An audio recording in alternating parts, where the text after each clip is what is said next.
This program is intended for a mature audience. If you are not 18 or older, stop listening and find more age-appropriate content.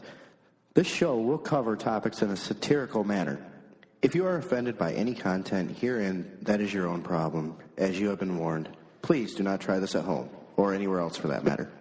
And now, for the most famous words in motorsports. Oh, hell no!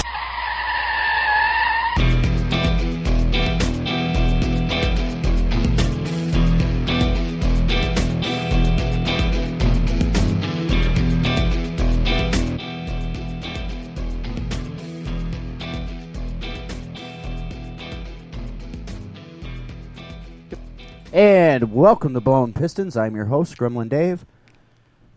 We have a full table here today, so I guess I'll start. We'll go counterclockwise. Hey, GTP Johnny's joining us today. Hi, Dave. We have Tony. What's up? We have Tiv. Hello. I'm gonna hold off for you last. We have Michael. Hello, children. Hammer in the background. Hey. And for the first. No, not the first time. Actually, first time in studio. The last time we had you on the show, you were calling. Yeah. Mr. Jeff Lavin. How you doing? Pretty good, a.k.a. the Shredneck. Coming out here in Wisconsin, just hanging out, catching up, reminiscing, and, yeah, it's been a good trip. Yeah, we just wish I was able to get out here a little more. Yeah, no worries, man. We're here right now, and that's what matters. And stoked to see just how much this network's grown since 4 or 5 years ago when we started this. It's just a little circuit, a little soundboard, imagination, and idea. But case of PBR. Well, actually, there's a couple cases of PBR. I think we spent more on alcohol than we did on the equipment. You kind of kicked Hammer in the ass to get this moving, didn't you? Oh yeah, kicked him in the butt and cut him. I was like, oh, what's holding you back? Money? Okay, yeah, here you go. Yeah, no worries. Let's do this. And look where it's at today. I mean, yeah, we're doing great. Yeah, it's kind of like starting a fire, and then you walk away, and all of a sudden somebody came and they threw diesel and gasoline on it. And, like, this thing's just roaring out of control. It's going full speed. Yeah, and growing every year. Yeah, it has grown massive amounts, and I mean that's thanks to you, thanks to Hammer, thanks to Michael, thanks to everybody that's a part of it. Yeah, it's just insane. Yeah, it's huge. It's awesome, man. It's awesome to see. It's awesome to watch, from afar too. Yeah, and you just got back from China. Oh, China, Hong Kong, and let's see, I was in Taiwan, and then I was in Macau for like a night. That's where you can kind of gamble. You said before we started there's a car over there that we'd really like. Yeah, so China is notorious for knockoffs. Like I got this Omega watch on my wrist that I got in Hong Kong. That's not an Omega. You'd usually pay like $4,000 for it, but it costs you about $40 if you're walking down the street. And it's got a sapphire. Anyways, so we're in China. The first time we saw like the knockoff Land Rover. It's called Landwind. Everything, it looks identical. It's like a total carbon copy, except it says Landwind, and then there's a Rangewind on the back. But you can actually, there's like some software you can get that you can hack it. So like when you start it up, it says Land Rover, and you actually can't bring it to the United States because it doesn't pass like all the crash standards and everything. It's okay. So it's a Volkswagen. They got it. Yeah. And then this last time, you guys would probably appreciate this. We were doing Uber in Hong Kong, and dude, we got picked up by a Model S. Oh, the thing was sick. Yeah, I did a Facebook Live just because the guys jammed out to like Willie Nelson. I had my cowboy hat on. I just blared it. And we're just jamming, driving right through downtown Hong Kong. Well, that's like the whole city. Nothing but skyscrapers out there. Yeah. But holy cow, those things are so sweet. Amazing. Yeah, well, I know the Ludicrous is, I've been told, it's really uncomfortable just to floor it because you get that instant torque. Oh, instant torque, yeah. And it's... Yeah. And then later today, I'm actually flying out to Tahoe, but I go to Reno, and that's everything that's going on there, man. Like the Gigafactory and everything, Panasonic, how they're making all the batteries. It's crazy. Like that area's gonna blow up, like the whole Reno Tahoe area. I feel so sorry for you. All the try, yeah. Yeah, you poor guy. You don't get to sit in one spot too long at all, do you? Oh, I get bored if I sit in one spot too long. I get really depressed. Lavin depressed. It's not pretty. So. Yeah, no, it's not pretty. My mom had kind of had some health stuff going on. She got better. And then right afterwards, my dad had open heart surgery, and then I was designing boats for a year back in Maine, but I was just like, I hate my life. Yeah, I've seen some of your designs. Did any of those actually make it to Oh, yeah, those production? are all full productions. The bow riders in production. There's a 24-foot bow rider, 24-foot cabin cuddy made into production. There's a 21-foot bow rider. They're going to make a cabin cuddy with that, but I don't know who would make a 21 with a cabin cuddy. I mean, all you're doing is just kind of chopping off the back off a 24. Then there's a 17-foot fisherman, like Boston Whaler style. And then there's a 15 made off of that, too. No, do you just design the hull, or? On the hull, and then all the interiors, all the stuff that kind of goes around it. You got your name on it? Like, do you have it, like, anywhere, like either... They got like the shred neck edition, or oh, it'd be cool, but it's more just resume building stuff. It kind of opened a lot of doors and allowed me to create another company that does like engineering consulting, design, and then supply chain and stuff like that. Helped me expand beyond snowboards.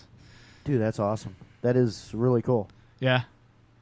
When are you gonna start to when are you gonna try to design a car or something? Oh, geez, that's it's a long way. Well, I don't know. One of my friends he's really good friends with the Diesel brothers. Shout out to them. He's going to go get one of his trucks modded. He's got a 6.7 diesel Ford.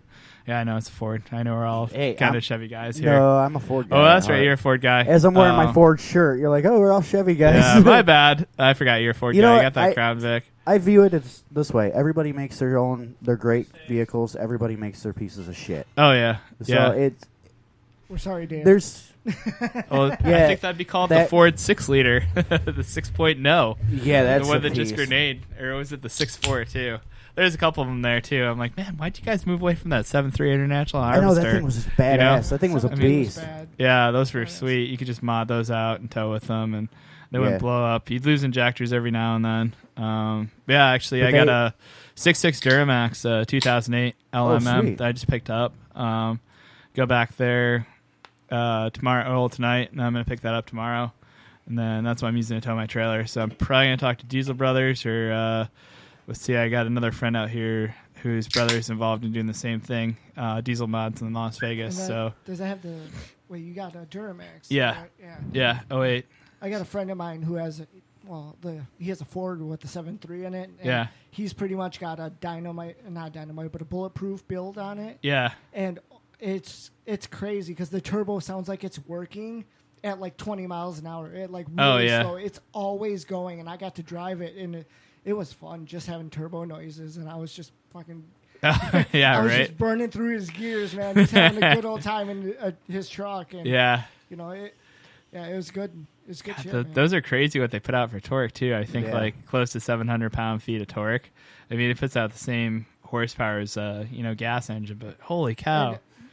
So my buddy here, he started his own pulling company, and basically he started off with Chevys, but the transmission, not even the Allison would hold the kind of tractors he was hauling.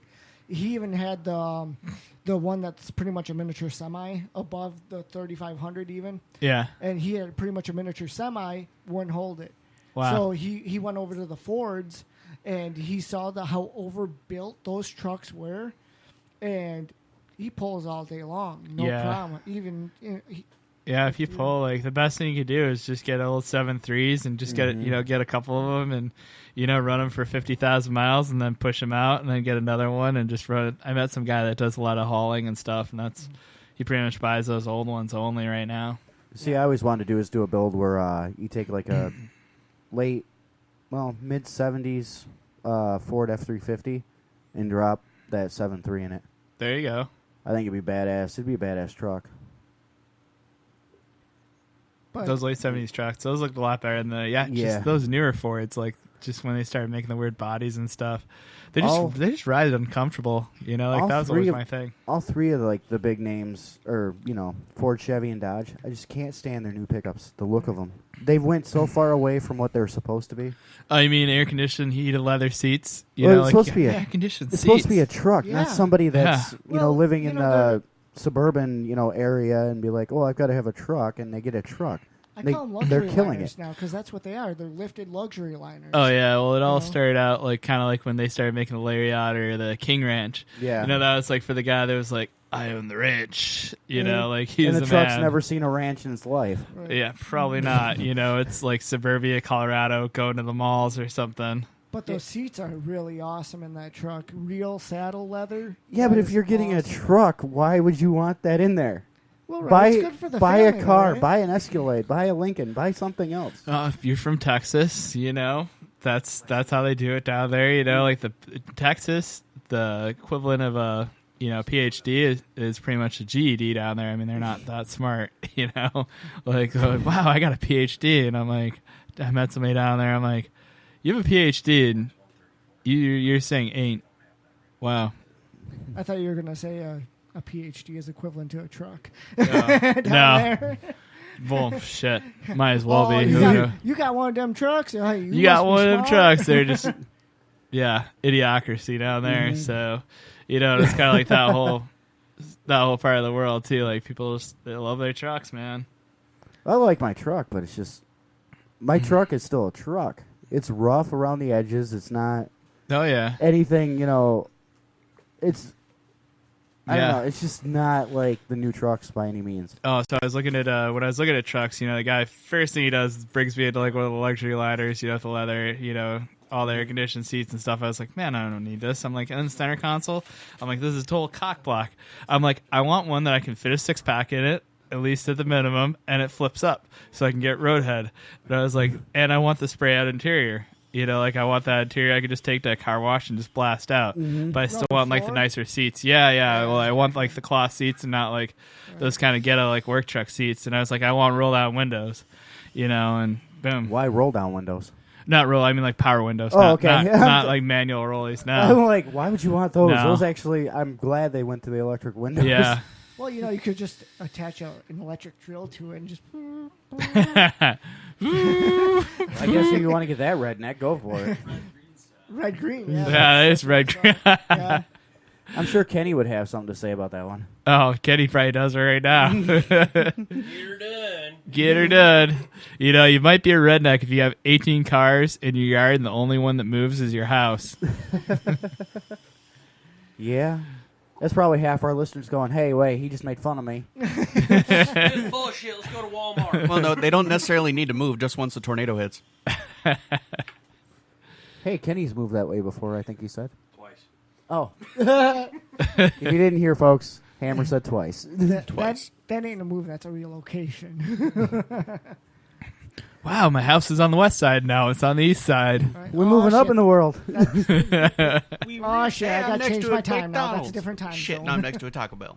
Guys, one at a time. We need like a hands raised or something to who's talking next or numbers.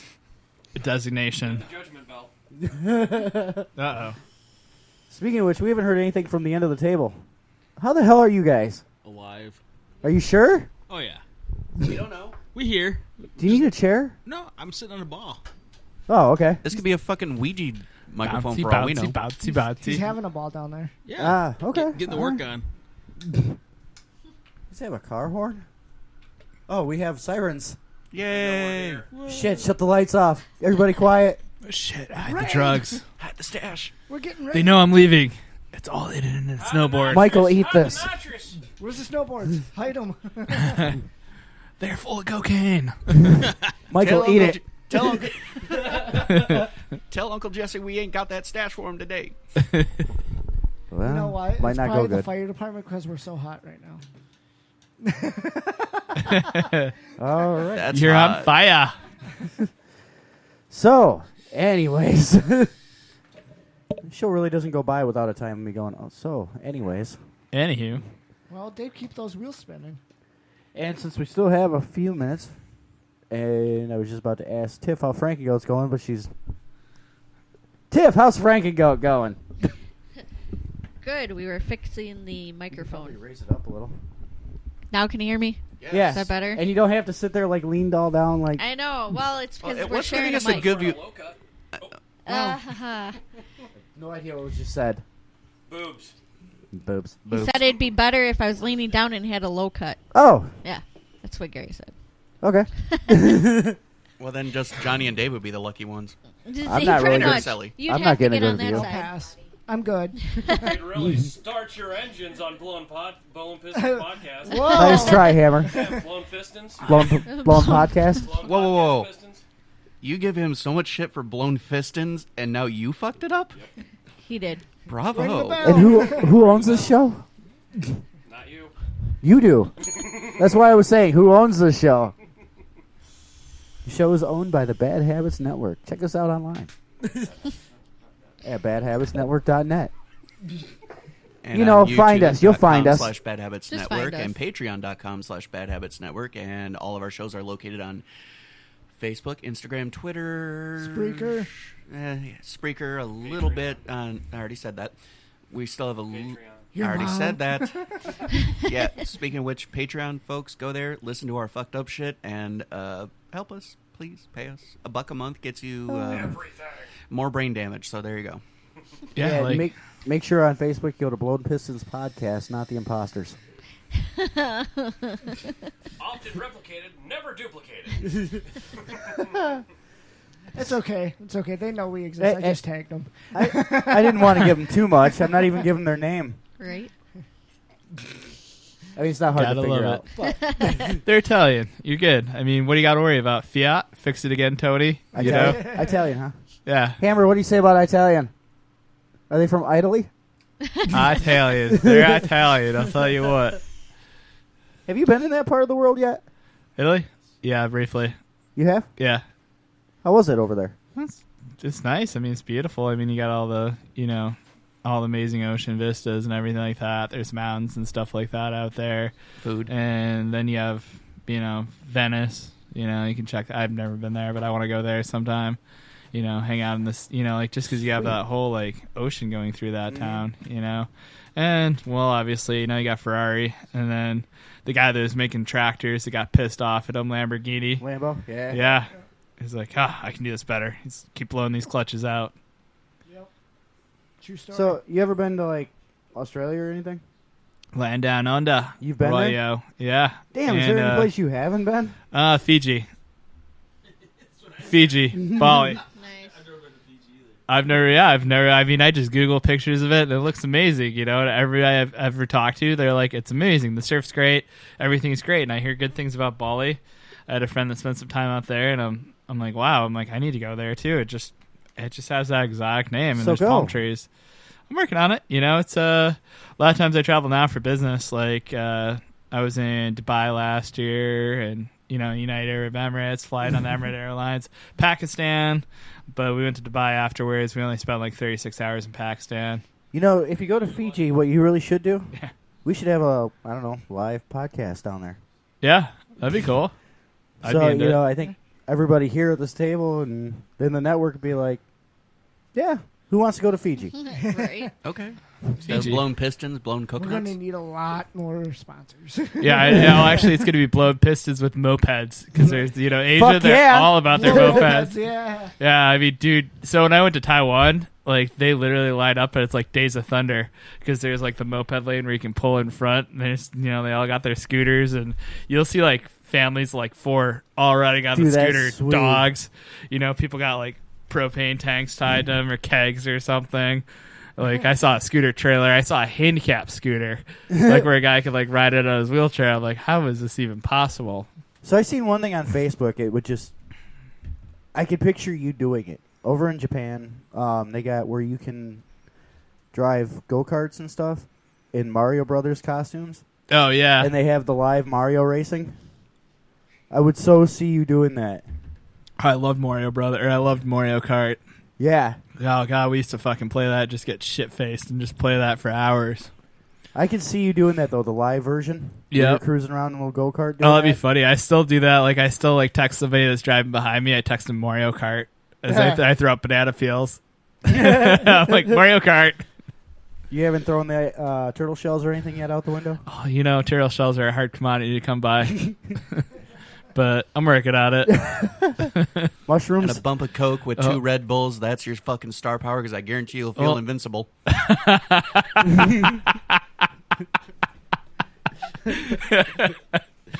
Wow. Just run around like that for 50 minutes. Shit, I need another star. Don't eat the mushroom because you will not get bigger. Just make that worse. Depending on the mushroom, I guess. Yeah, but after you get that star, I mean, shit, you'll be running faster than everybody else, and you won't need the go-kart. Fuck, there goes laughing. He's running through people. Actually, you know what? I think that would be like, like maybe some PCP or Angel Dust and some like Red Bull and Coke. Then you'd be invisible because you could just run through people. Boop, boop, boop, boop. That would be awesome. And taking on the ninjas on the lawn. So you got that going for you. And jumping through windows at the same time. He just jumped through 3 panes of glass. And I'm okay. Wow, yeah. Like I said, I could picture you doing something like that. Either that, or you know what, we should set up something at there are go-kart tracks around here. Yeah. Next time you're out, we should go up and dress as Mario Brothers and do that. Dude, there's one across the street from your work, and you don't go. That'd it's be hilarious. Because I work. But yeah, either that or do it over at isn't there a track in like Broadhead or something where you can go up to like 60. Sugar River Raceway. Yeah. Thanks for that. I was gonna say you should just do it to the Dells too, like get a bunch of us to go up there. Yeah, but they're not that fast up there. I think we should just. But I mean, if you're just dressing up in costumes, like and just yeah, good point. beating the crap out of them, hitting each other. So we you have know? Franken Goat, and then we have Franken Carts. Yeah. Yeah, let's do it. Just drop a V6 onto a wooden frame and say fuck it. If you want to die, sure. What's it? I met somebody After that put this week, I don't want to live. I met somebody that took a Polaris 800 snowmobile engine and put it in a shifter cart. That's Usually common. they only run 440s. I'm like, Damn. That motorcycle motors too. yeah, they put he's on a big boy though. So I was like, Jesus, I mean, you got a death wish with that. I seen a guy on YouTube take a shopping cart and Yeah. just kind of modify like a beat up shopping cart into a go kart. Nice. Put a little motorcycle motor on the back of it. It looked pretty awesome. That's kind of like the barstool racing. Yeah, I want that's one. cool. You ever see the coolers you can ride around too? Oh yeah. Do that with the little red wagons too. Yeah. I mean, there's a lot of shit you can put an engine on and just say to hell with it. Toilet seat. Oh, yeah. Toilet races. And we have a guest joining us today, Miss Kaylyn-migues. How are you? I'm not hearing anything. If you can hear us, hold on 1 second. Are you... Hello, Miss Kaylyn-migues? Nothing. Kaylyn? Do we have you?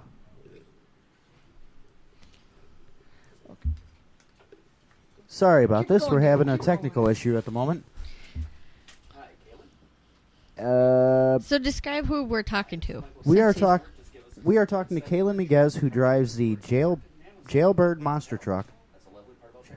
Or jailbait. Jailbait. Jailbait, thank you. For some reason I had jailbird in my mind, but it's jailbait monster truck. Wow, that didn't work. Hello? I don't know if we have her yet. Did you unmute it? Yes. But yeah, we have her joining us today once we get the technical issues worked Figured out. We're trying, folks. We're trying. So she drives the jailbait monster truck. Yes, and she's been I doing thought it was for jailbird. No, Jailbait. jailbait. Jailbait. And Miss Kaylyn-migues. Oh, We okay. can kinda hear her. Yeah, we can kind of hear her. She's really quiet. We're getting Sorry there. about that. We're having issues. You can yell at Dave. It's okay. He's not. He's used to it. But so, how are you today?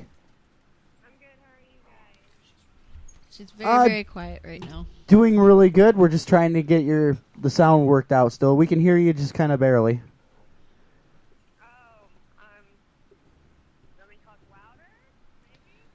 Just a minute. I think the problem's on our side. We're trying to get it figured out right now. You just.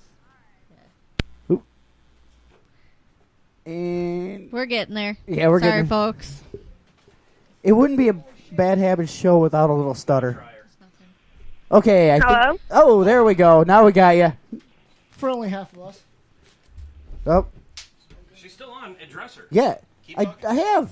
We have Miss Kaylyn-migues on there that drives the jailbait monster truck. How are you? How have you been? Now that we can hear you. Did you just call it jailbait? You got it. You were. It is jailbird. I thought so. I Yeah. told you, Dave.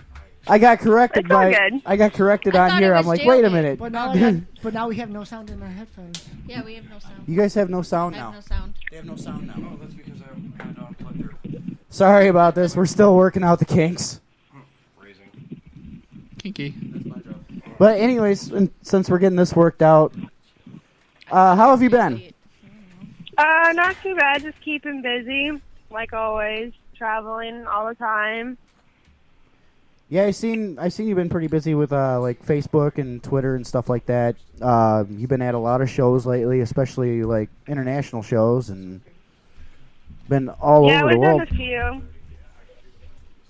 They still got nothing. They still have nothing in their headphones. We got nothing over here. Sorry about this. We're still trying to get something worked out here. Still trying to figure it out. Do you guys have it now? They got nothing. Negative. So, sorry. Anyways, so how has it been like driving overseas, international, and stuff like that? And I mean, is it a lot different than when you race over here, or? Well, I haven't really gone overseas yet. We've just stayed with Mexico and Canada. Overseas is in the future, though. I don't know if it's in the future with my truck necessarily. But we've just done Mexico and Canada, and I have to go back to Canada in September for Monster Jam. Oh, that's cool. So, sorry, I'm just trying to think of things. Ask your mom coming to Wisconsin. Yeah. How was it? I'm working on it here. Sorry. How was it? I know you were in Wisconsin a month ago, I think. I was in Antigua, Wisconsin, which is kind of north of Wausau. If y'all know where that is. It's like central Wisconsin. I barely even know where it is, so I mean, I don't know. Wausau, that's nearly north. That's. And to introduce you, we have GTP Johnny on the mic, who just spoke. We have Tiff. Hello. Sorry, I got your name wrong. I'm bad.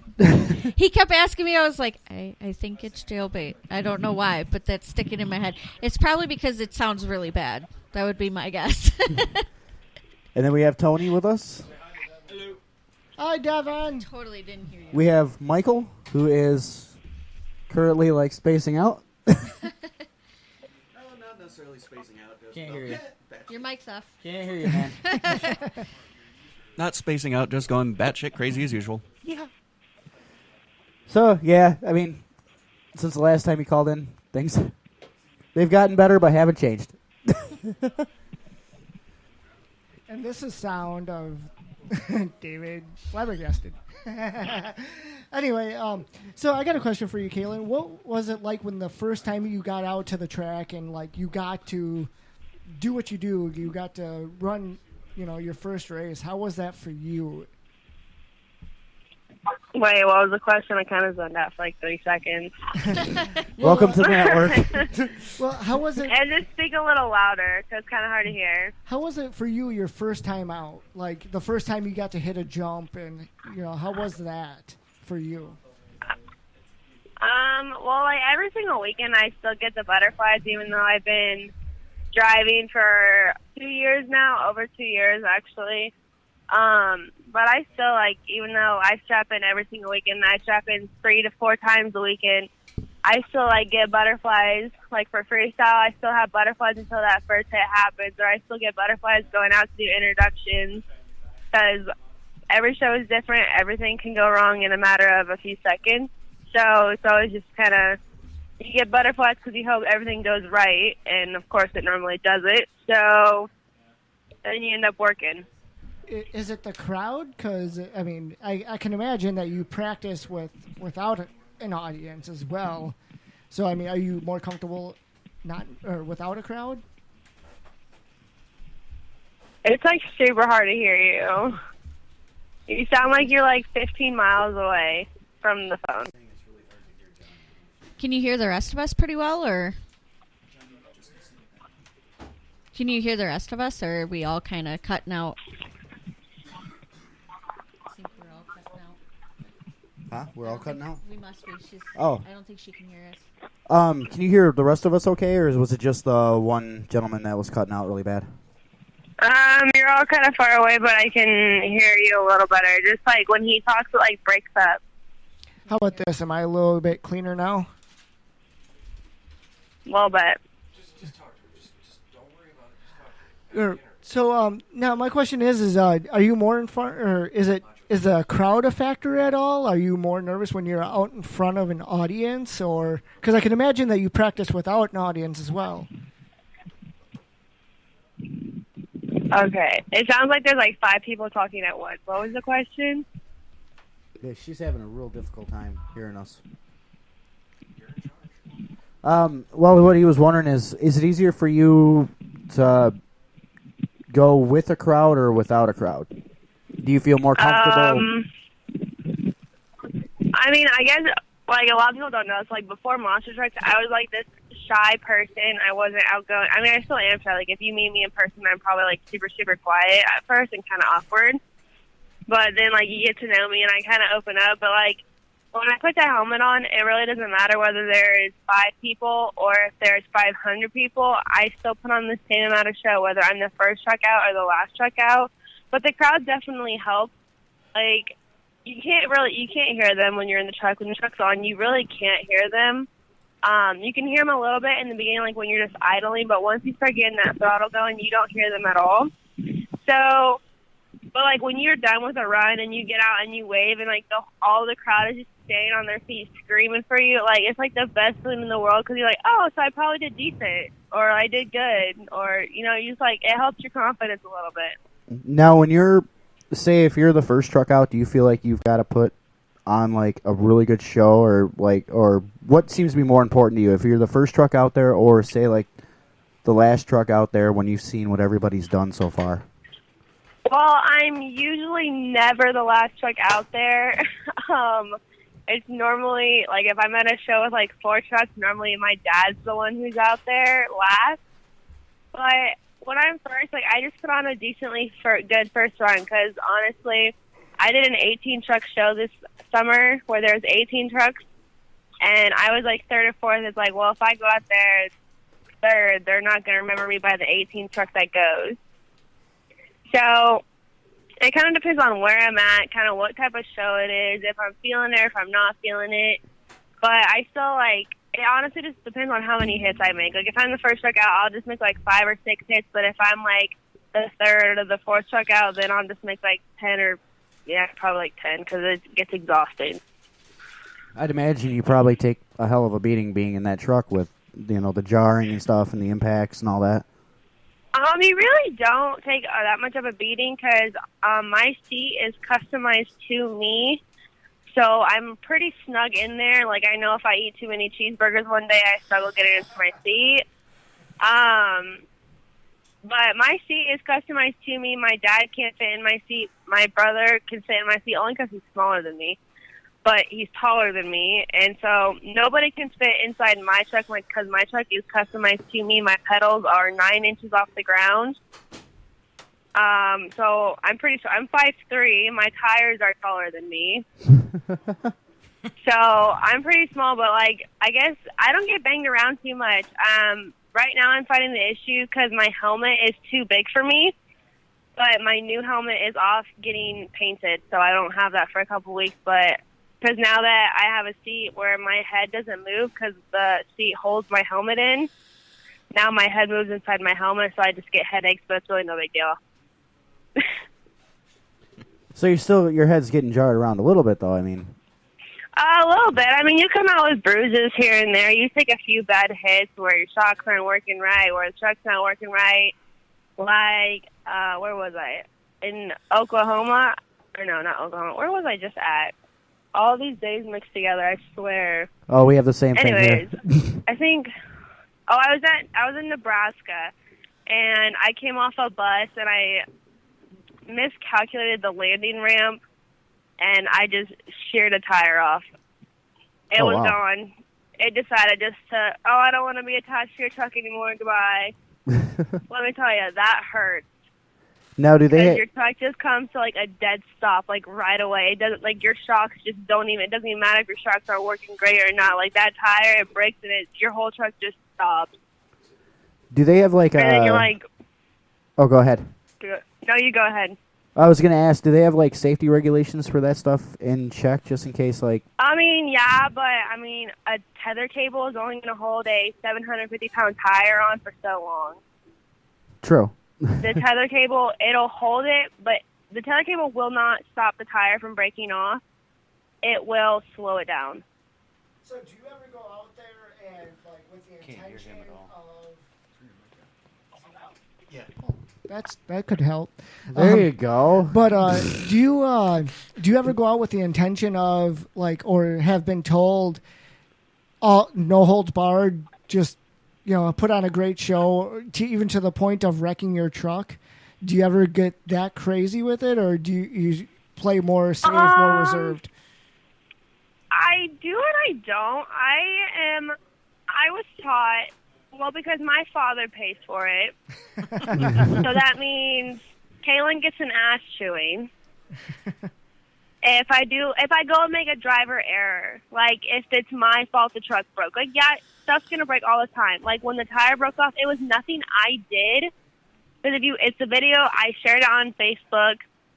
Like there's nothing I did. I didn't nosedive horribly because trust me, nosediving hurts so much. I got out of that habit real quick when I first started driving. But like it was nothing I did. Like the parts that are on there, like shit gets old. I just did 20 weekends of Monster Jam.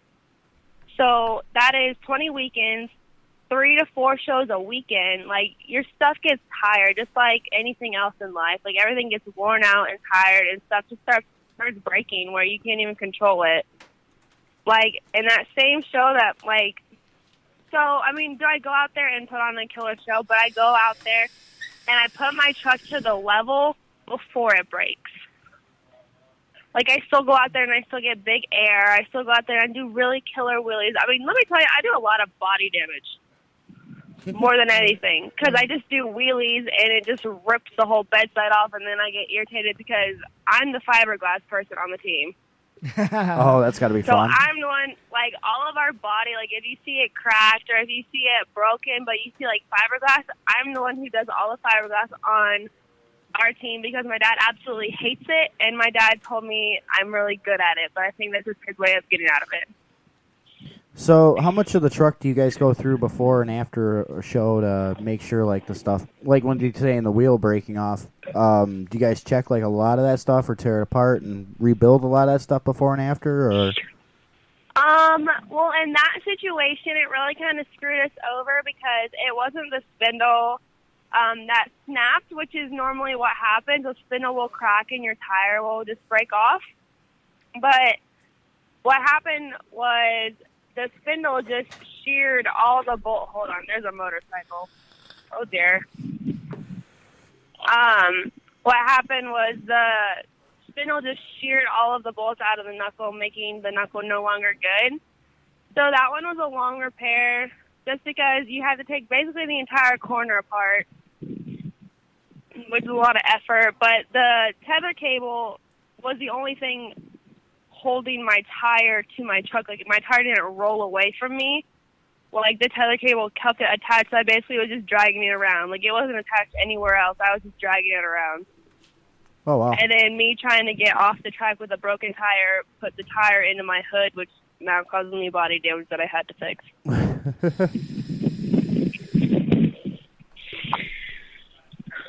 So that would be the answer to your question, is if I go out there and just kill it like Gravedigger, then I'm thinking in my head, yo. Yeah. Well, how many trucks do you guys, like, I know, like, Gravedigger or any of the bigger names have, like, several different trucks. How many trucks do you guys have for, like, per person?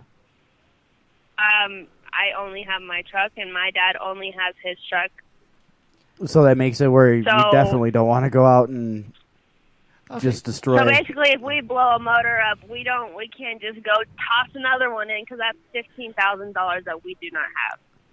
Oh wow, those are like expensive. We have a motor now, but my dad doesn't really like to carry motors in the trailer because it really just beats on them and it really makes it hard, and they just don't really go as good. But whenever we're gone for like a long period of time, like 3 or 4 weeks, to carry a motor with us just because our motors went through a lot this year with Monster Jam. We had to start. We think we counted like one day we started and stopped the motor 100 times. Oh wow. That is extremely hard on them. My motor's only a year old. My dad's motor's a year and a half old. So, like, they shouldn't. They'll normally last you you can get about 2 to 3 years out of a motor, usually, depending on kind of what you do with it. Like, if you don't, like, my dad's had a motor last for 4 years before. No, I mean, most of the parts that break, it's just kind of stuff that's like wear and tear. Like, we're still getting the wear and tear parts that are tired from Monster Jam. Like, they're all breaking now. Or, like, my frame cracks a lot now. That same show that I broke a wheel off, my dad split his chassis in half. Oh, wow. Just because stuff gets tired. Both of our trucks are 11 years old, but we have only owned them for 3 years. Now, do you guys tear down the engine quite a bit, too, to make sure that to get more of a, longer lasting out of it? About every 6 months, my dad will roll some bearings and rods in it. But lately, they've just been giving us a lot of problems, so we've been turning into them a lot lately. I blew a cylinder during first quarter this year with Monster Jam. Well, on that show, that's called blowing a piston. Stuff just gets tired. Just like anything else, your car, it ain't going to last you forever. Yeah. That's awesome. Like, okay, so you may have, like, one, I guess, truck, okay, but do you have multiple bodies? Because I can't imagine, like, you doing a fiberglass repair when you have a show coming up the next week. No, I just literally either, if I don't have time to fiberglasses, then it gets Lexan and bolts. We don't have any spare bodies. Okay. Because, yeah, I can... Because one body is $3,500, and then to put the design on the body, that's another $4,000 to $5,000. Yeah, that's great. So you're basically spending about $7,000 to $8,000 just on the body. Right. That's I mean, we don't really keep spares. Like for Monster Jam, we always put on a brand new body just so it looks nice. I mean, but then if you're a driver like me who rolls it in the first week and the body's not even 3 days old yet, then you got some issues. But let's just not talk about that. But I mean, stuff happens. I mean, my dad rolled 7 times this year at Monster Jam. I rolled, how many times did I roll? I rolled 3 times for Monster Jam. I've rolled a total of 7 times in my 2 years of driving, which is a lot for an independent driver. Not like I'm not no grave digger who rolls 7 times in a weekend. Right. When you roll, does that still does that freak you out at all, or does it No, not really. You're kind of just like, well, shit, I just fucked up. Go along That's for the kind of ride. just what you think. You're like, oh crap, I just messed up. So it really doesn't. It's not like something where it freaks you out and gets easier over time. It's just kind once of it gets to that point, you can't really stop it. the point of no return. Have you ever been? I mean, you can. Like sometimes you can save it, but sometimes you do more damage trying to save it than you do actually rolling it. Have you ever been shut down, like, on accident, or, like, you felt like you could have gone more? Has there ever been a time like that? I've had a technician accident. It was in Wisconsin, actually. It's at a show that I'm going back to in a few weeks. In Elkhorn, Wisconsin. Oh, that's in our neck of the woods, really. Yeah, feel free to pimp it. Whenever the fair is there, that's when we'll be there. That's awesome. Yeah, we'll have to keep an eye out because, yeah, like I said, that's within. Yeah, I'll get you guys the date for it. But I've had a technician there where he accidentally dropped it, and it killed me in the middle of my run. That would suck. Or if he had time, like I said, it's not that far away. You could always be in studio and we could do an interview. Yeah. But that's not far at all, is it? No, that's probably like I said, a stone throw. It's really a half hour, 45 minutes. Which fair was that at again? Huh? Which fair did you say that was again? Elkhorn? It's in Elkhorn, Wisconsin. I think it's the Elkhorn County Fair or something. Walworth County. So Maybe, I don't know. How about your personal vehicles? Do you have anything fun that you drive that's not your monster truck or Honda? Hold on. It's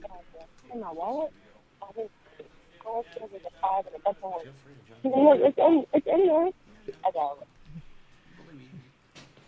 Sorry about that. That's all right. Oh, no, you're good.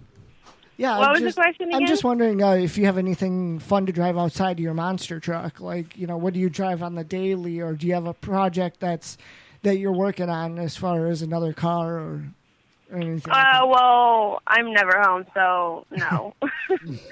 I travel 46 out of the year. Damn. So you're always gone. So a tour bus? Monster tour bus? Right? That'd be pretty sick, man. Like a monster school down. bus. All right, sorry, my mother was texting me. That's all right. It's all right. Yeah. No harm done. But that's quite the traveling. I mean, but it's for something that you must love to do. Now, are you guys home now, or are you guys on the road? There.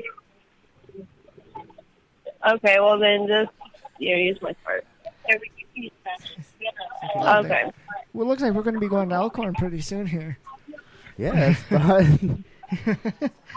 Because that's good fairground. But I've never been there, to be honest. I've been there a couple times, and they're actually having a swap meet coming up here. Oh, yeah, that's right. That place is huge when they do that. Never mind, I have been there. I forgot all about it. Yeah, I mean, I've never seen the monster trucks there, so that's going to be fun. Good time. But, Huh? So... My mom's been sick to me. She needs a debit card. Sounds a lot like your interview with Untitled Car Show, Johnny. Yeah. Well, it sounds like the...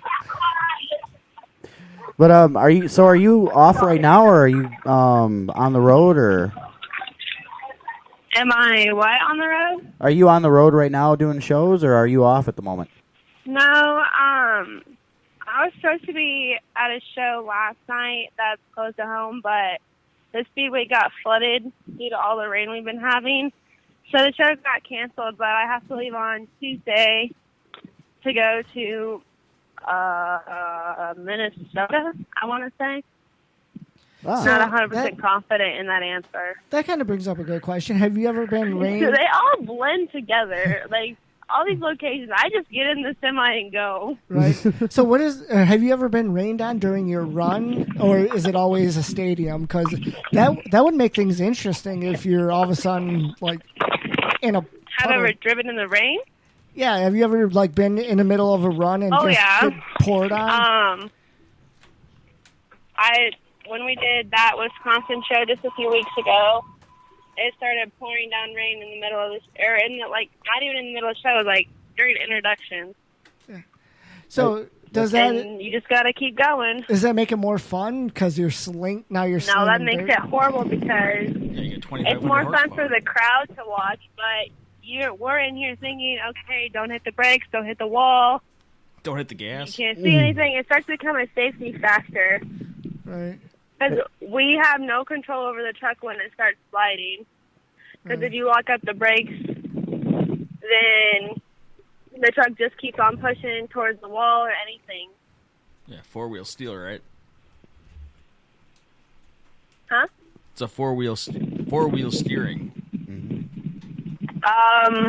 There's not four-wheel drive or nothing. You can't just click a button and put that thing in four-wheel drive and hope for more traction. No, like the rear end turns the same as the front, like just a little bit, just like how to turn. Four-wheel steering. We control. Yeah, it's two different switches.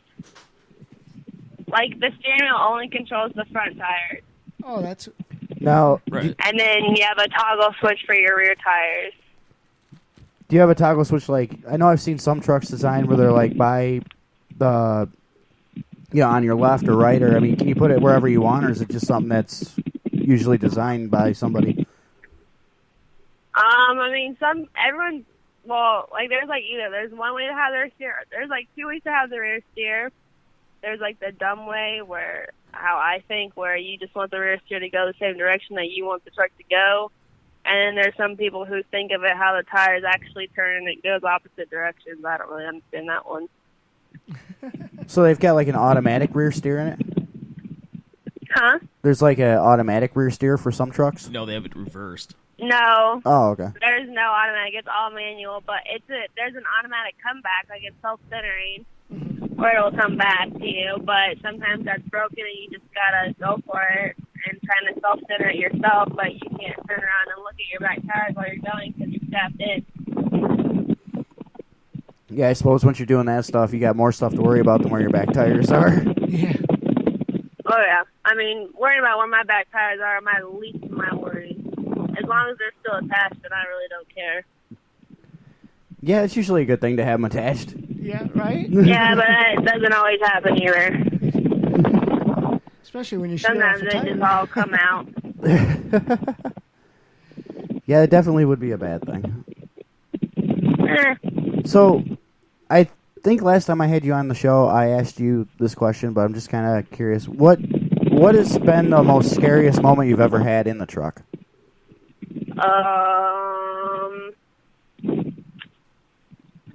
Probably my first crash. Did you? I blacked out. Oh, wow. I don't remember it at all. Oh, dear. I don't remember it at all.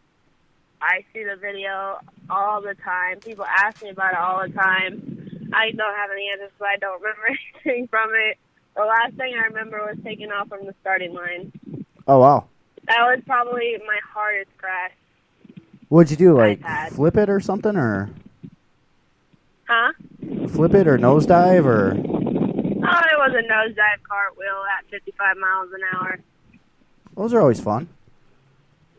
It's not that bad. The whole truck was demolished and had to be fixed in a week. It was just a lot of 3 a.m. nights, and I can't thank those people that helped us enough.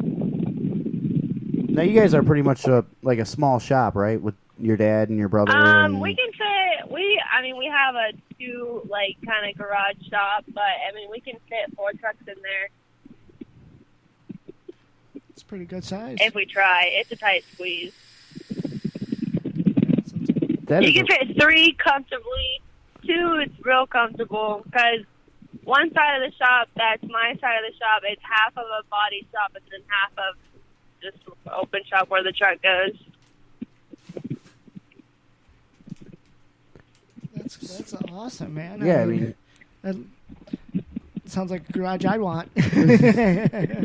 Oh, right now I just take a garage. Jelly. Little jealous.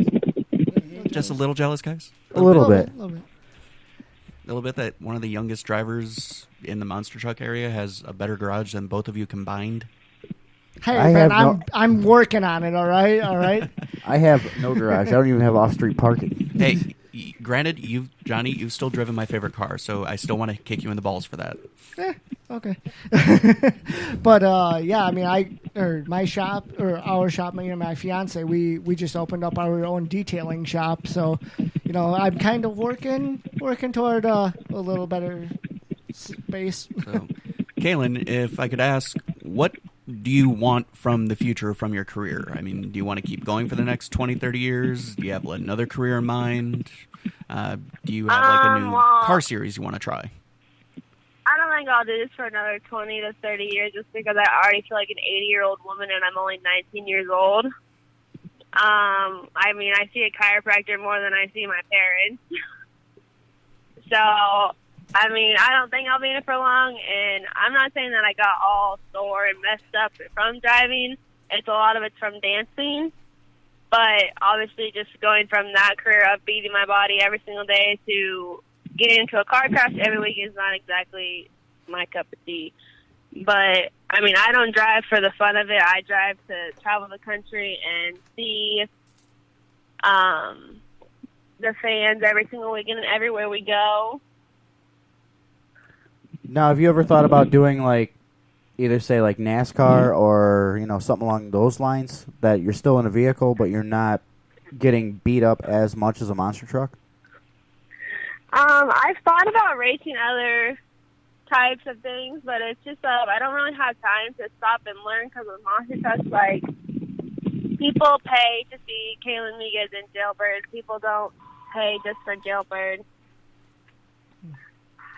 And Exactly, so they're paying to see you. I can't really just, people always ask me, well, why can't you just take a weekend off? I'm like, well, because they're expecting Kaylyn and Jailbird. They're not expecting just Jailbird. Right.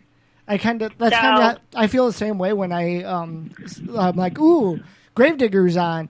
Oh wait, it's not Dennis Anderson. Yeah, it's not Dennis Anderson. Yeah. It's some other guy.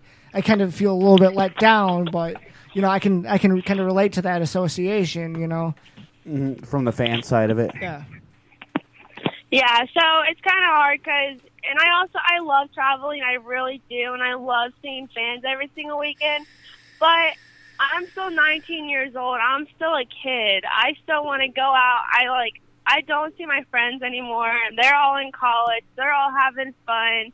And I'm here, 19 years old, working a full-time job, 70 hours a week. I work on a truck 60 hours a week to drive it for 5 minutes a weekend.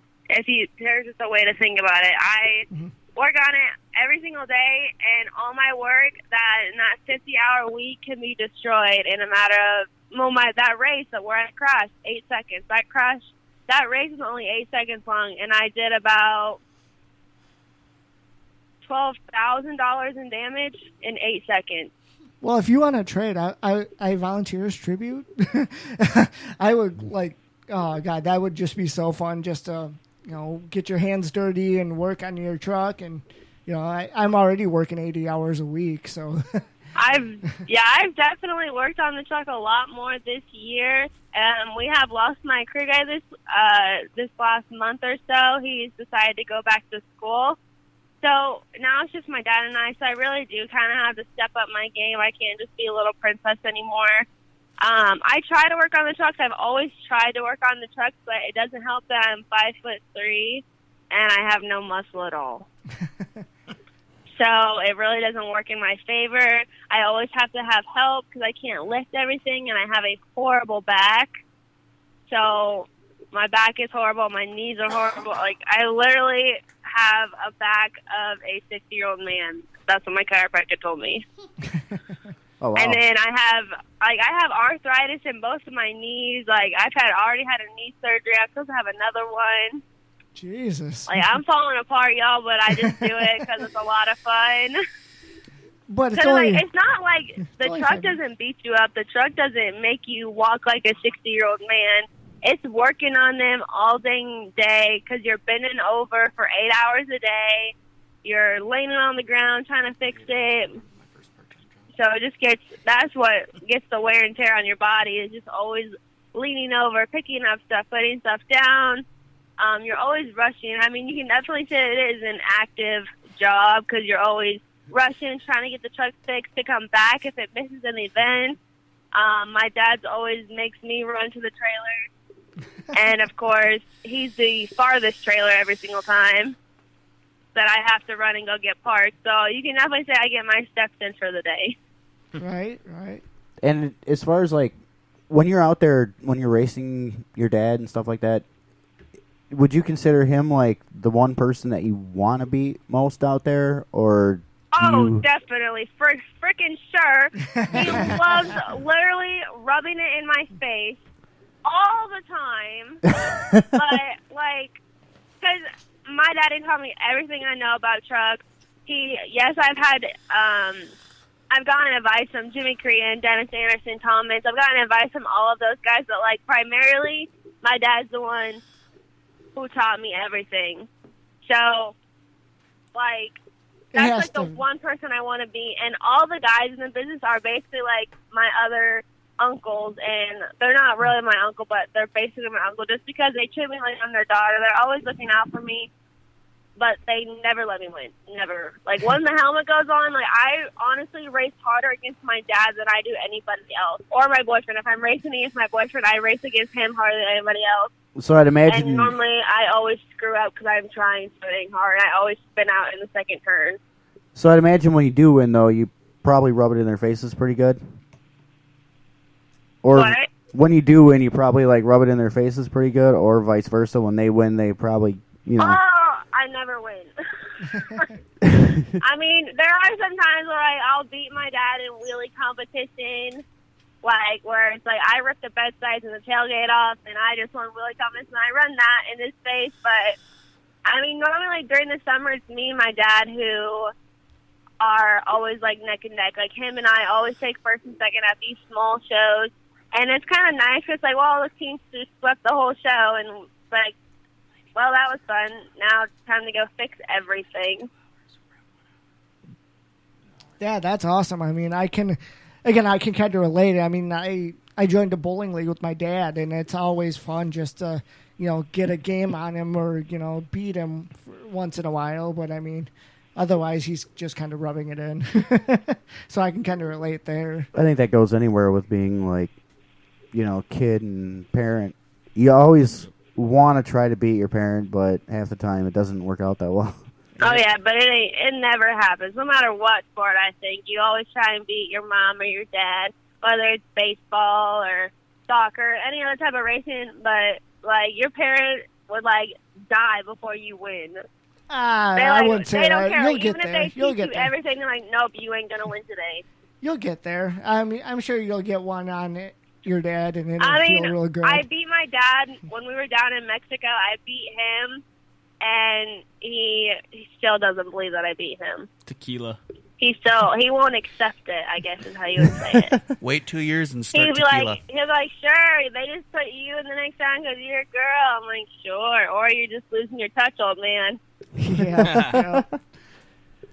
That's what I always say. Or, like, if I do beat him in something, he'll be like, yeah, whatever. I'm like, technically, you just got beat by your own self because you taught me everything I know. Right. That's actually So what they then I want. just say that he just got beat by his own self, and then it really just kind of pisses him off, and it's funny. That's what every parent wants, though, in the long run. They always want to see you beat them eventually, but they're going to keep throwing it in their face that one time in 1999 when they beat you. Oh, yeah. Or if you're a Bears fan, Or wait. 1982. Is that like a personal hit to you, Tony? No. You seem to have that date down pretty good. No, I was trying to do some math, but she wasn't alive in 99 yet. Sounds like a Bears What? fan telling a story from 1982.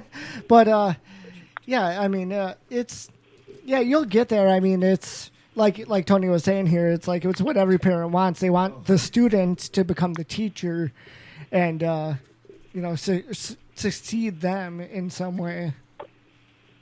Succeed? Supersede, whatever. Succeed. Succeed. So leave them.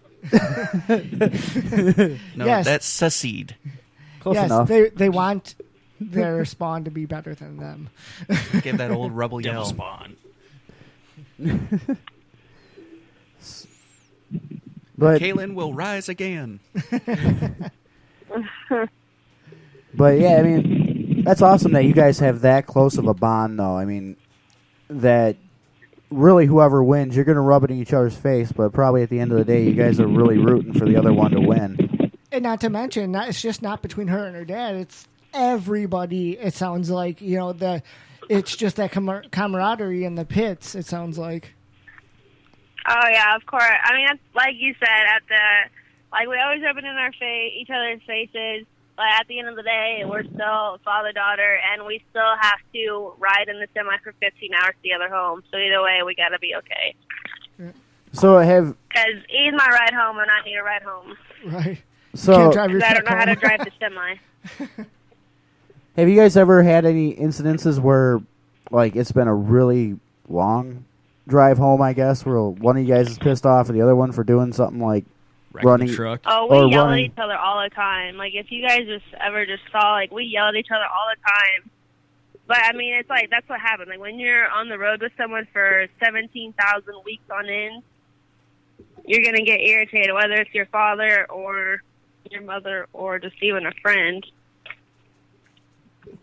So what's the atmosphere like on the truck then? I mean, is it pretty relaxed? Are you pranking your dad when he's sleeping or anything?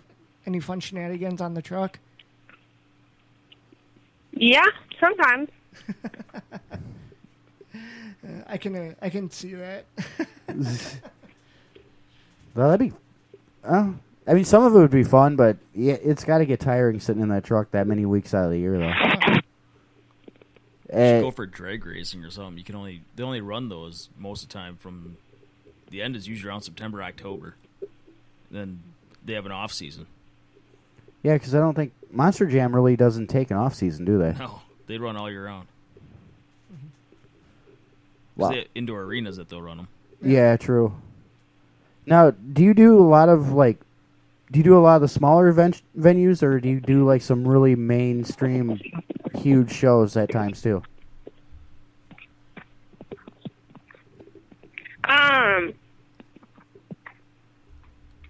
We do kind of a little bit of everything.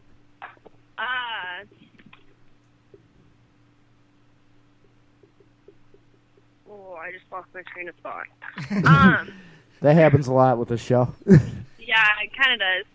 I mean, you get knocked around. Crap happens. Get a smaller helmet. But, I mean, we do kind of, like, some shows are bigger than others, even during the summer, not just Monster Jam. So, like I said earlier, this summer we did a show, and it was a lot of fun, and I can't wait because I want to do it again next summer. But it's kind of like, they called it the independent truck, like all of us independent truck owners, the World Finals. We had 18 independently owned trucks at one show. Let me tell you, it was a smidge crazy. What did you like get? You had people, you had winners. You had Mikey Waters and Overkill Evolution who won the World Finals Freestyle 2015, I believe. So we had a lot of we had Bigfoot there. We had Jimmy Cretan trucks there. Like, we had a lot of high-end trucks there, and it was one heck of a show. There's a lot of damage. Let me tell you, like, if you want to see carnage, just go to an 18-truck independent show. Like, now, do you ever? It was crazy. And next year they want to bring in 24 independently owned trucks. Do you ever run the what is it, the Vegas, or in Vegas where they do like the big finals, or? I was supposed to run in it this year. Well, this year was my first year with Monster Jam, just because last year I wasn't 18 by January 1st. I turned 18 in the middle of the season.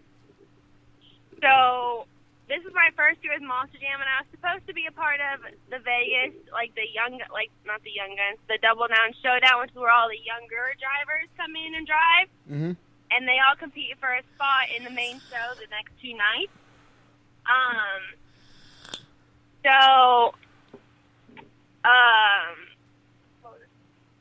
But I was going to be in that, but they decided to take in another one of the Monster Jam drivers. So we're pushing for it next year. I've been training a little extra here on the side while I'm free. I've been training extra days, doing more seat time. I've been training more, so I'm going to run a lot harder next year. I think last year was so hard because I've never ran on a track like that before. With the pod on the arena tour, it's really different, and it's really kind of hard to get used to because every single weekend it's a different, someone else is building it for you. So you just kind of have to get used to it. All right, well, I suppose we're kind of running out of time. What I should probably do is ask you, do you have anything that you want to pimp or sponsor, or anything you want to get out there? I kind of just want to thank all of you guys for bringing me on the show again. I honestly will be on the show anytime that I'm free if you guys want. It's a lot of fun. It's a good way to spend my boring Sunday. But I just want to thank all my sponsors, the Power Master, NGK, Natural Lubricants, and all my fans and family and everyone for always supporting me. I've gotten a lot better since a lot of people have seen me last. This summer, Kaylyn has gone all out. I run so much harder. So I think next time everyone sees me, they're going to be like, where did that girl come from? And definitely let us know when the, well, we'll look it up too, when the Elkhorn show is. Maybe we'll try to make it out there so we can meet you in person. That day. I just sent the contract back for it, so I have it somewhere. I'll just look at it on Facebook real quick, and then I'll message it over to you guys on Twitter. If you got any extra pit passes, you know, well, I'll make sure they're on leashes.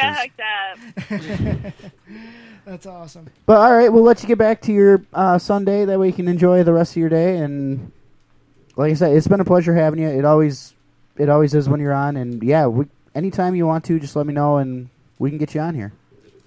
Oh yeah, y'all ever need a spot filled? Just hit me up. I don't do Sunday shows much during the fall. I have a few, I think, coming up. I honestly don't know. I know I have one coming up in August. I have the Rocky Mountain Raceway.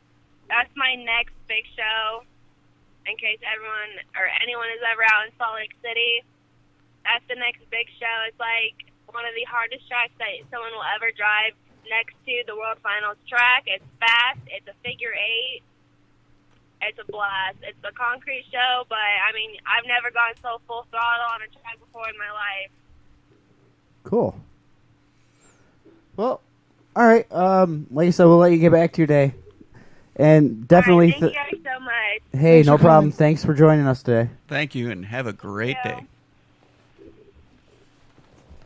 Wow, Dave, that was awesome. That was a lot of fun. Yeah. I think she drives a GM because that sounded like a GM chime. Chime? The chime? You know, when you... yeah. I thought I heard a little GM chime in there. I would have asked her questions, but everything I was asking her, she didn't hear a single word I said. So I was like, so something must have not connected on my end to the phone or something. I'm not sure. Yeah, I know last time we were going to do it and have her call in. I wanted to do it over Skype, but she didn't do Skype. Oh, gotcha. So, which actually works out better for us in the long run because we can do it right over the computer. It's a lot easier to hear. My dumbass didn't just realize the fact that maybe we could have done it over Facebook. Oh, yeah, they do have that chat on there. Well, where were you on that one? Daylight down short. Hey, I was just letting the ball roll downhill as the great, glorious Hammer usually does. Geek Daddy Solutions. I still have the password to your website. This is true. At least the show went a lot better than last time. Right. You know, most of the blood stayed above your hips this time. Right? And if you're still listening, Kaylyn, sorry. I'm not. But, oh man, how long have we been running now? Hour and 15 right now. Oh, okay, so we got 15 minutes to kill. Yeah. And a couple brain cells. All right, guys, start drinking. We'll be right back. Be back in 15 minutes. Tell you goodbye. So, who else do you guys want to have on the docket some of these days? Well, I mean, actually, I've been in talks with someone from the Trans Am Depot. If nobody's heard of them, they're the ones keeping Pontiac alive right now. They're converting. Pontiac is dead. They're still around. Yeah, so it's Etzel. So are the junkyards. Right? They're still being made, though, but they're taking... They're not being made anymore. They're not being made. Actually, no, because under they only made 77 of the 78 Trans Ams, and they sold them off as a Smoky Bandit edition. That was the last of the last. They are true still Pontiacs producing ever. them. No, I just love this. I love keeping going about this. Pontiac will be back. Under the Small Manufacturers I can tell Act, you working at GM, it is not a thing. Under the Small Manufacturers Act, sure. they can still produce Pontiacs up till a certain number. They can legally sell them in dealerships as long as they are under a certain number. Same thing with They DeLorean. don't sell them in dealerships. I would know for DeLoreans are supposedly coming back as well under the Small Manufacturer Act because they can only produce so many a year. It's a How do you private do that thing. under It's a not private GM company's thing. name? It's not a GM thing. It's a private thing. Yeah, it's a private thing. Yeah, Right. You GM can't badge itself it as a can't. Pontiac. They are. They The Trans Am depots still are They Pontiac. can badge badge Pontiac. them. They can badge them, but the dealerships, GM dealerships themselves, do not sell that. Right. I'm not saying that they're massively made. So but can I take a Pontiac badge and put it on the Mustang and call it a Pontiac? Sure. The Pontiac Mustang. But what I'm saying is that anyway, he's interested in joining us on maybe next weekend or so if we can work that out. I looked. That Yeah, would I'd be love to pretty have cool. him. I looked him up on some of the stuff he's had. I mean, shit, he's had That'd Burt be Reynolds cool. for a spokesperson. Yep. Yeah. The cars he's built. What is it? I want to say Nighthawk or Nightmare Edition or something like that. That thing is just fucking sick. Yeah. And you got the 455 HD. Yep. Well, it's just, oh my god. Yeah. It's I've cool seen how the they videos convert and 'em. stuff. Yeah. Dude, they are It's- badass. It's like I posted a video on our group page about how they do it. I mean, they have something called the T-Rex, and it's basically a machine they built to cut the T-tops. you know the nice thing about that place too? They don't just do like the brand new Camaros conversions. They Yeah. actually restore the old Trans Ams Right. and stuff like Which that. is They don't awesome. stick with just one thing. They're all over the board. Well, not only that, but they also retrofitted a GTO to fit the Camaro chassis as well. Yeah, that was pretty Yeah, badass. Did you that's see the cool. pictures on They that? have, yep. Those have been around for a little bit. No, Yeah. they've done that for a little bit. I think The judge versions. yeah, Yeah, I the think Judge. if I oh wait, no, that was somebody else. They call I was it. about to say, I think they 'cause call did- it a 6T9. There was a company when the GTOs actually first came out. Yeah, that was They doing were it. they were cutting. I don't know if it was them or not. If it was, that'd be awesome. But they were cutting the body up and putting a Chevelle body on it, and they were making like brand new Chevelles. Oh, that's pretty awesome. They had yeah, the- I did see that. I have Yeah, seen with that. like the Yep. '70s front end and Yep. nose on the GTO chassis. Sure. So they had the LS2 drivetrain. Yeah, it was and- badass looking. Yeah, and made it into an old school Chevelle. Yeah, I've seen that before. Drivetrain. I which is want pretty one. Awesome. I'd love to do that. Go with the Ferrari F40. They fit on a Fiero. Yeah, we had a guy, or that's kind of a roundabout Death Fiero in a way. Well, a little bit, but I mean, Ryan. I think his name is Ryan Turk. He's a drifter. He put a Ferrari motor in a Toyota 86. Oh yeah, I've seen that on old, Facebook. Old school Yeah. rear-wheel drive Toyotas. No, not the new The new style. Oh, They're- new The thing is style. just massive. The It is Toyota, just the AE sick. 86 or whatever, is pretty much grouped them all together now. So the BRZ, the Toyota 86, and then the FRS. Oh, I thought They're- you meant years. I'm sorry. They're all pretty much Yeah. called the 86. Yeah. The only yeah, video they're I've all really the same, Yeah. basically. the only video I've ever really seen of that is where the car's sitting in the garage and he starts it up and the thing is just. Oh no, he was at Grid Life with it. Oh, he was. Yeah, he brought it out to Grid Life, and I heard it's beautiful. The thing just sounds massive. Yeah. It's like sexy right there. Boom. It is. I mean, I'm not a huge Toyota fan by any means. I'm not a Ferrari fan. I mean, I respect what people do. No, if you got like a 70 Mustang Mach 1 or something like that, hell yeah. The Unicorn. You're talking about the Unicorn. Oh, the Unicorn. The all-wheel drive. Now it's twin turbo. I want. Now it's a twin turbo. Oh my god, that thing's amazing. Twin turbo 69. Yeah. I All-wheel want. drive, like one of a kind All-wheel all-wheel drive. drive It is a system. completely 100% custom besides Yeah. the shell, which the shell is carbon fiber, I believe. I Probably. think the shell and the motor is the only thing that actually has Ford That on thing- it. But the I was gonna Ford, say I mean, that- it's not even close to stock anymore. that carbon but- fiber probably came from a local company here in Wisconsin. I think it's I a think the shell was Roush. made by a guy in Wisconsin. Yeah, because there's I'm forgetting Brothers, something like that. But they're famous for their Panamera that they built. I think it's the Panamera, and that thing looked pretty badass. And now they're building carbon fiber, bodies for Mustangs. Yeah, the weird part is like you ask the guy and he says you can't even take them on the track because they're more for show. Yeah. They're 100% for show. They're not made for the tracks. See, then why don't they start a league with them cars on it? Like The how carbon fiber cars? yeah, kind of like how NASCAR has NASCAR, and then 'Cause they have the different There's like so many leagues. variables with carbon fiber that if you have a bad seam or something wasn't bolted together properly, because a lot of them have like a real thick seam that you're going to actually put bolts through to attach like a front, middle, and back. If that should ever break or let loose, it could cause catastrophe if you cross the board. Like not only to the All right, driver, but if you look everybody at around. if you look at how NASCAR is built, a NASCAR is really just sheet metal bolted to a cage. Yeah, hence mean- the cage. Right, but there's more metal underneath that. It's not just There bare isn't that much bones. metal underneath No, that, or it's on just that metal body. in a cage. That Right. body's not There's even a much. floor pan, which is about yay thick, and that's it. That body's not even metal anymore. Yeah, they are. Not a lot of it. The Xfinity series are all metal. The other ones are plastics. Yeah, I know NASCAR like changed over a lot of stuff. Their carbon they fiber. They put a lot of that 3M impact foam in the doors. Oh yeah, driver's sides. I mean, you watch these guys slap a wall at $180, and there's not a single dent in it. Yeah. I mean, they're built a hell of a lot better. Oh yeah, once it went away with Saturn the wing series. design, they actually. Oh, that was a joke. The first CO2 car. Yeah, what a fucking. They did well, but COT. Sorry. They couldn't handle the cornering, especially on a steeper track, because you don't have the downdraft on a 30-degree angle. You lose it. Yeah, I don't really understand what they were going with that fin. They wanted the downforce because those cars were lifting as they would get spun around. So as a car would go in reverse, the car would actually lift. Which that's why they had the roof flaps too. Yeah, but then they actually had a worse issue because what happens when you turn a wing backwards? It lifts up. Uh-huh. Yeah, they found that out if you watch a lot of the videos and stuff. And actually, the first guy that had a massive crash that involved that was David Reagan. If you ever get a chance, look that up. He crashes, I think, at Talladega, and he's driving I want to say the 00 car. And it was just...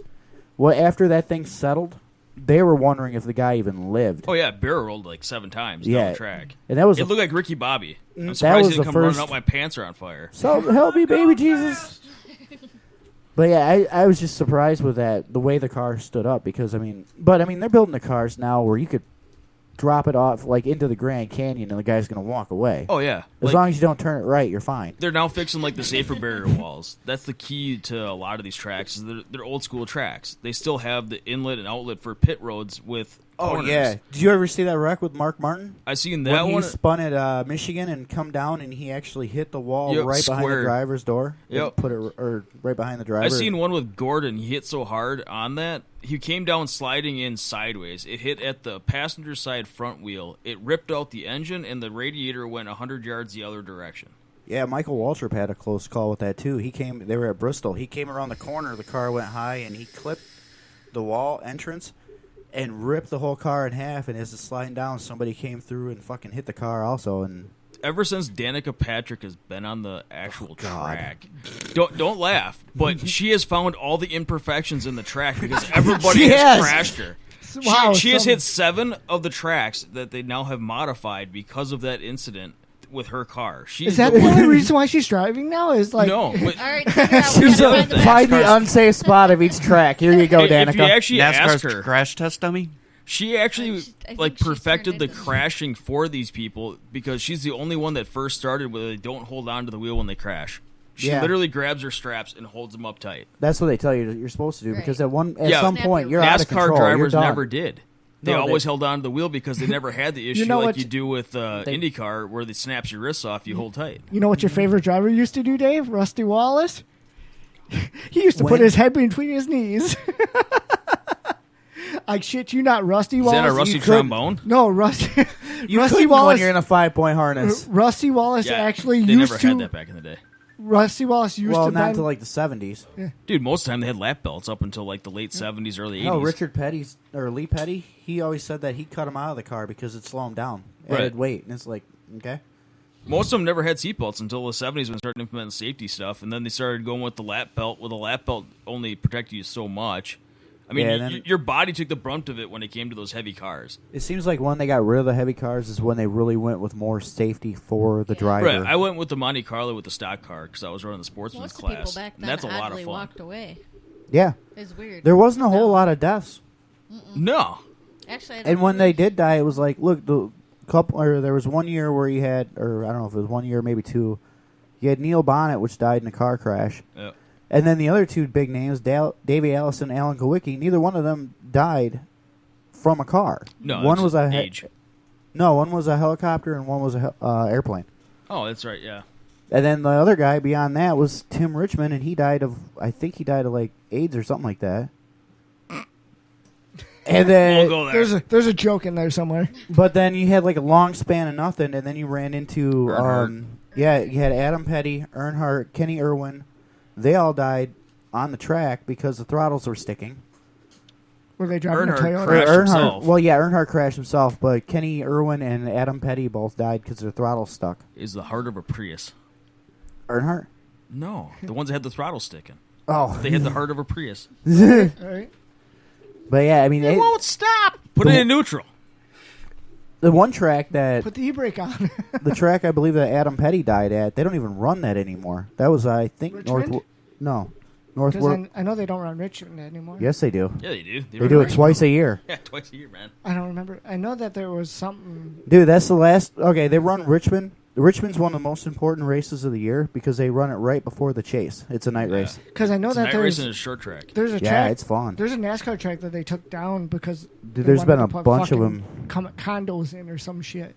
There's been a bunch of them throughout the years. I know one of the recent ones was North Wilkesboro. They killed that track, and I think that's the one that Adam Petty and Kenny Irwin died at.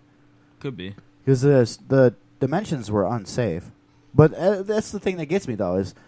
You run that track for 40, 50 years, and all of a sudden, you just stop. And it's like, why? But Safety. there's tracks all over the world or all over the United States that they've done it. Like, Texas had one they ran for a long time. It was, I think it was like Texas A&M Stadium or something like that. Yeah. And it was a huge track. It's like the same size as Talladega. You got to think about it like this, though, too. How much upkeep does it take to keep something like that going? Oh, a lot. And the less you actually have for tracks, the more times you can run it, the more money you can profit per time you run it. Yeah. Well, versus one NASCAR run a year, and then you got your weekend drivers that go out there for $15 a ticket. You ain't bringing in enough money to even cover the overhead at that point. True. But, I mean, if you brought in, like you're saying, if you did bring in more higher venues. Whatever. Thank you. Because most NASCAR tracks have to do at least 2 runs a year. Yeah, they're 2. The only one they only run once, I believe, is Pocono. No, they run Pocono twice. They're actually running it the second time today. What's the... You got Sears Point, Watkins Glen, but those 2 tracks are more designed for... Yeah, those are road courses. Yeah, road courses. Martinsville. Martinsville, you run twice. Talladega, you run twice. Bristol twice, Michigan twice. Homestead you run once. Let's see, Daytona twice. Shit, now you make me think. I want to say almost every track you run twice except for Homestead. Las Vegas. Yeah, you run that twice. Phoenix twice. I would hate to run in Vegas. Infinity? Or whatever the fuck they call it now. Sears Point. Yeah, you only run that once. Yeah, but that's not even that's the Xfinity Series only.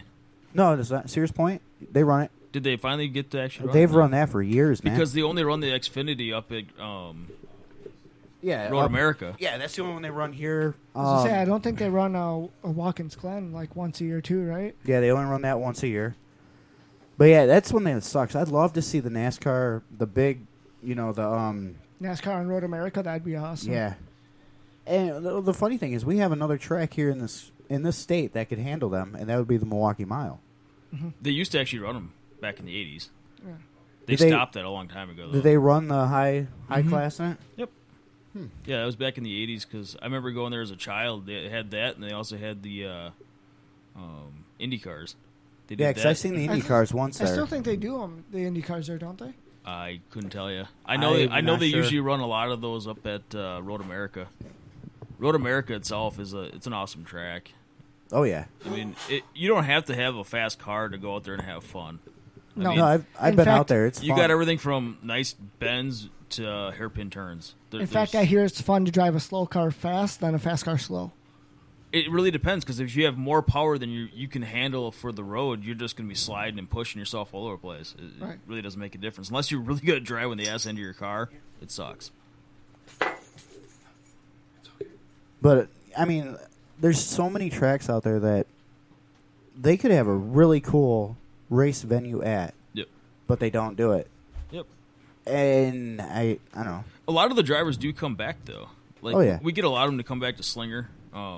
That's the one thing I really enjoy. The Kansas, they've always come back. That's a good thing about this, about like NASCAR and that. Like, you don't see that with a lot of football and stuff like that. Right. Where the higher guys will come back down and go to their local tracks that they've run when they were getting up there. Tony Stewart and Jeff Gordon, good examples of that. They both came back to Angel Park Speedway up in Sun Prairie and ran on the dirt. Well, I think they ran on the sprinters. I want to say probably 90% of the drivers do that at some point. They go back to their roots for a weekend or something. I mean, if you don't, what the hell's the point? Yeah, exactly. It makes you very humble. when you go big time and then go back to actually show support for the guys that are up and coming. You know, you don't get a 16, 17-year-old kid anymore racing. I mean, I started when I was 14. I started driving when I was 15. I was on the track when I was 16 throughout. You know, and up until that point, you're looking up to these people as your mentors. You're following exactly what you do. You sit there and draw circles on a freaking piece of paper exactly where that guy's running on that track, so you can figure out where you're going to run if your car can handle it. And just think of the feeling they've got to get when they go out there and they've got one of the big names racing against them, and they beat that guy. Yep. That's got to be just a hell of a, like, you know, I may not have won the race, but I beat this guy. It happens. And that shows a lot. It actually happens quite a bit because a lot of times the guys will bring like a third-rate car. They'll bring a car that was built by somebody. They're in for a stand-in, but it's not the most fastest car out there. It's just a buddy loaned him a car for the weekend so he could run on the track. So, it's not like they're coming out there with like, well, I've got this car that has like everything that's completely like the most modern stuff on the car, going out there racing somebody that's got a car that was built in 1970 that they slapped together in a garage. Right. It's like going from driving a Ferrari back to a Cavalier. You know, you're sitting there. A can of beer.